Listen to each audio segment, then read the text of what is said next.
Alpha 315 brings with it some of the biggest and most life-altering changes to hit the persistent universe since 3.0, as the core gameplay pillar introduces two new aspects essential to realizing the vision Chris Roberts once referred to as death of a spaceman. Now, for this reason, this episode focuses entirely on the addition of injury and healing, which will change the way that players live and die in the persistent universe from Alpha 315 and beyond.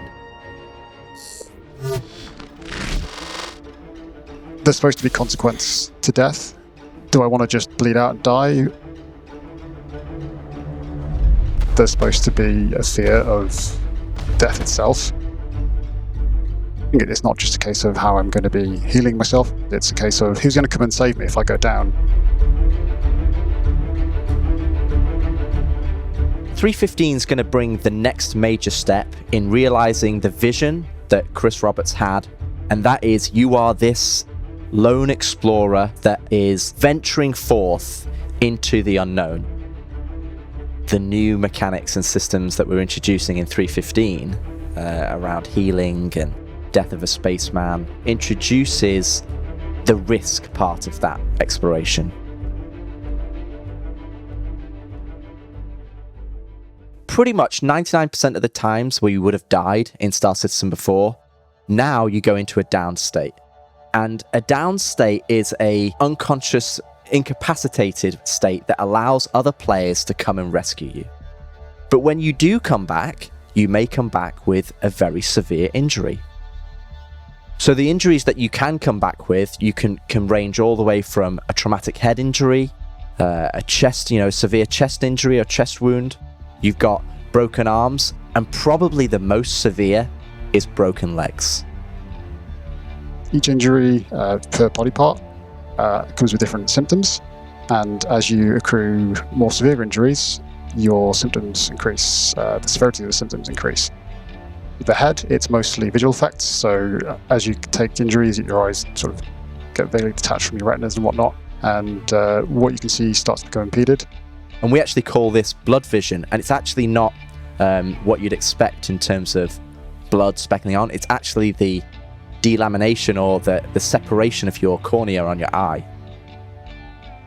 Also, force reactions, that comes into play. So the more severe your head injury, the more you react to those. So to start off with, it's the same as usual, standard functionality. But when you have the most severe injury, a strong breeze is going to knock you over. And then also we have the chest. So moving on to that, you have reduced stamina, so you can't run as fast, or for as long rather. The main progression of the chest is that you start to suffer in terms of your overall general health, and also at the top end as well, you're in kind of like a weakened state. You trigger a hurt locomotion, so you can't really, you're not as flexible and mobile as you previously were. And where the arms starts to go is that you start to have increased weapon sway.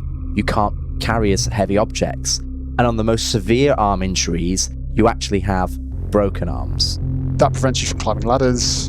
It prevents you from carrying heavy objects. So you might bend over, pick up a 200 box and then immediately drop it. And when we have broken arms, essentially we allow the player to do what we call one-shot actions. So for example, pull the trigger on their gun. So you can fire your weapon, but after that you're going to be forced to drop into low carry. And then moving on to legs. Obviously, if you've got a broken leg, that doesn't really help you with traversal. And when you get to that severe state, we put you into prone lock, so you have to crawl everywhere. It's going to be a severe state, and it's not going to be something that you're going to want to happen at the bottom of a cave. So if you do receive an injury out and about, what can you do? How can you help yourself? Obviously, you can have medical pens. So medical pens are what you're using right now. They heal your health, and they still remain to heal your health. They won't heal it as much as previously, where it was just a one-shot, heal all, reset back to full health, you're pristine. They just bring back your health back to where it can be, depending on what injury you've received. The other thing that you can do, depending on the injury, is you can take one of 5 drugs that we're introducing into the patch. And they treat different symptoms. So some might treat muscle fatigue, some might treat pain relief, some might treat other things like headaches and so on and so forth. Their function is to mask symptoms, and those symptoms are masked for a specific duration. And the duration is based on the dosage that you apply, and also the method of applying them. So we have the med pens, we've got the med gun, the multi-tool heating attachment, and then we've also got the med beds. The efficacy of all of those increase. Sort of, we go up in efficacy from pen to sort of gadget to med bed. When you give yourself any sort of drug, so that's healing or masking symptoms, you're increasing your blood drug level. It's also alcohol, so that ups your drug level as well. And as your blood drug level increases, you'll start to reach thresholds where you start to see visual effects, so blurry vision, muffled audio, that kind of thing. And then as you progress through that further, you'll start to enter drunk locomotion mode. And that's, as you might imagine, staggering around, looking rather drunk. If you reach 100% on your BDL bar, that results in you entering an overdose state. Now, this is similar to an incapacitated state in that you can't move, you're in ragdoll, you're seeing the screen fade in and out. But the main difference is that your blood drug level does decay. So as long as you don't suffer damage enough to send you into an incapacitated state and then eventually death, you will come out of the overdose state automatically. So this is what leads to the next stage of relief. How do I cure the symptoms or injuries that I've received? You can only cure those injuries based on going to a medical facility or a medical bed. And depending on the severity of that injury will dictate which facility you need to go to. Now, it's not a one bed fixes all. Not all beds were made equal. We have the Cutlass, which is a tier 3 facility, and that can remove minor injuries, so that the least worst of the injuries. You've then got the Carrick and 890, they're tier 2. They can relieve minor and moderate injuries. We'll also have rest stops.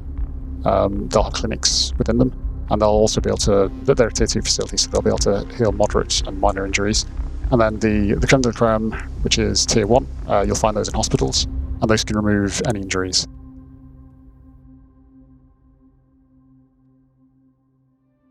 So we've talked downstate, we've talked injuries, and we've talked treatment. But what happens when the worst occurs and you die? So previously, or currently, you respawn in a hab. That's out the window now. Now you respawn in a medbed. There's numerous locations that have medbeds, so that's hospitals, that's clinics, Carrick, 890.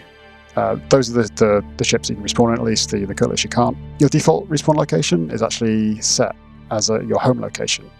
So when you log in now on 315, you'll be asked to choose your home residence. This home residence will become your home regeneration point. And this is what the main area that you have will be dictated to that hospital. If a landing zone has a hospital associated with it, then that hospital will become your main regeneration point. If you choose a landing zone that doesn't have a hospital associated with it right now for 315, but will do in the future, it will associate the nearest hospital to that landing zone. And you will be given that information before you log in, and you have to confirm that. If you die and your regeneration point is not available, so for example, you set your regeneration point inside your Carrick and you're flying your Carrick and your Carrick blows up, you will then regenerate at your home resident. So that is the original hospital location that you spawned at. When you are incapacitated, before you fully die and regenerate, you will have a significant period of time to wait it out for people to be able to come and rescue you. Now, clearly, if you've taken a severe amount of damage, that time is going to be less. And if you've taken a moderate amount of damage, that time is going to be greater. But we're talking, in the half an hour, 2-hour range where, there should be plenty of time for somebody to come and rescue you. Clearly, if somebody's there still damaging you while you're in the down state, they can essentially coup de grace you, they can execute you, and you will be forced to regenerate. But we are giving the player enough opportunity to try and wait it out. If players don't want to wait it out, and that is their choice, then they can choose to regenerate immediately. And the one thing that we do want to call out is if you do regenerate, then you will leave behind all of your items and gear that's on you right now, but we can talk about that next week. So we still have a significant amount of actor status related gameplay that is going to come later, but this is just to let people know that, you know, we're going to put this out, understand, measure, get feedback, and then shape it into something that is what everybody wants, that what we want it to be, that is this true vision of Star Citizen. So this is just the next step, but it is a big one. So what did we learn this week? Well, we learned that the daily cycle of death and respawn is changing to healing and injury. The new treatment options mean new gameplay opportunities for field medics and the like. And that when you do die, the impact will be felt greater than before because of inventory changes we'll be discussing next week. Now, don't forget, Ship Showdown is happening right now, where you can vote in the top 16 and determine who the winner will be, and the Digital CitizenCon video contest is almost over, so don't miss your last chance to get your submissions in. For Inside Star Citizen, I'm Jared Huckabee. We'll see you all next week.